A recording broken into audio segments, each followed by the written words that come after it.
serving. That's out! Wins it! 65 years! The drought! Back to cream line. Eliza! Put away from Nina Wall. Officially Ivy Laxina nasa F2 Logistics na. Majoy Baron nanganganib nga bang mawala ng playing time? At Coach Carl Di Maculangan disappointed nga ba sa paglipat ni Laxina? Pero bago natin yan pag-usapan mga ka-latest, please huwag kalimutan na mag-subscribe at i-click ang notification bell para maging updated ka dito sa latest volleyball action. Matapos nga ang mahaba-habang spekulasyon ay pinutol na nga ng F2 Logistics Cargo Movers ang mga hulaan sa social media. Dahil nga sa araw ng September 2 Friday ay opisyal na ngang inanunsyo sa kanilang official Twitter account ang paglalaro ng 6'1" middle blocker and season 84 champion Ivy Laxina. Inaasahang maglalaro na nga ang former Lady Bulldogs sa paparating na Reinforced Conference. Ang pagdating ni Laxina ay maituturing na pangdagdag sa listahan ng mga popular list of middle blockers ng F2. Siyempre nariyan ang heart and soul ng koponan na si Captain Abby Maraño at former UAAP MVP na si Majoy Baron.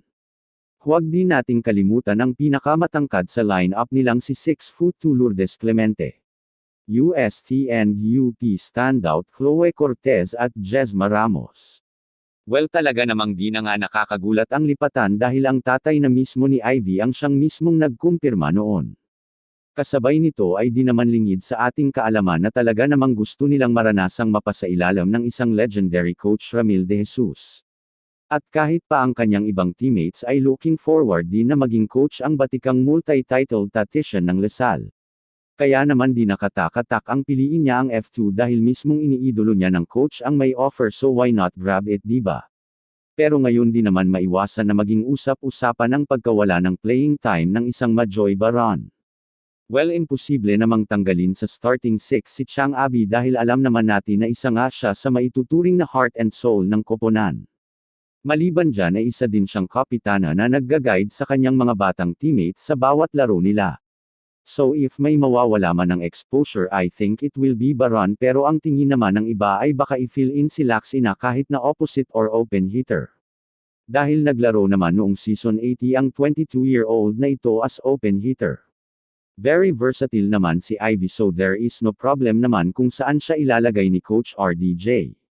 Very efficient and effective all-around player naman ang former NU Lady Bulldogs, at for sure strong frontline ang mangyayari as they are trying to redeem the 6th place finish in Open Conference.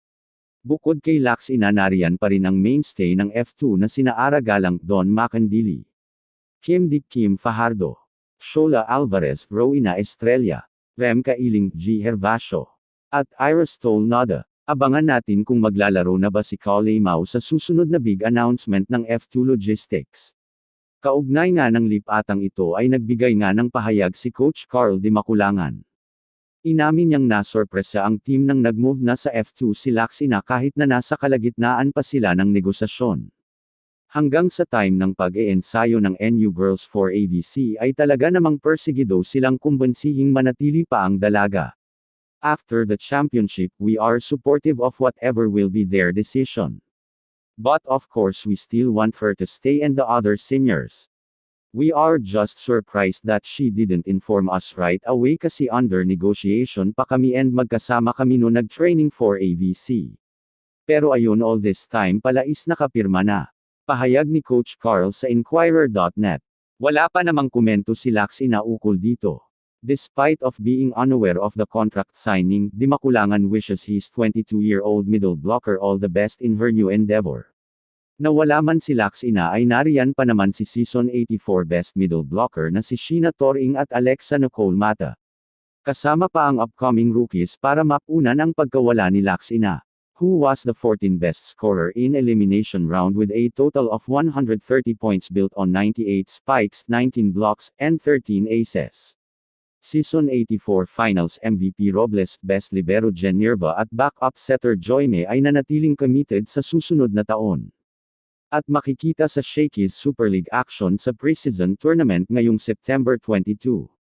Mabalik tayo sa F2 mukhang ang nais ni Coach RDJ na maibalik ang kilalang Stereotype Towers na naging kilabot noon sa UAAP.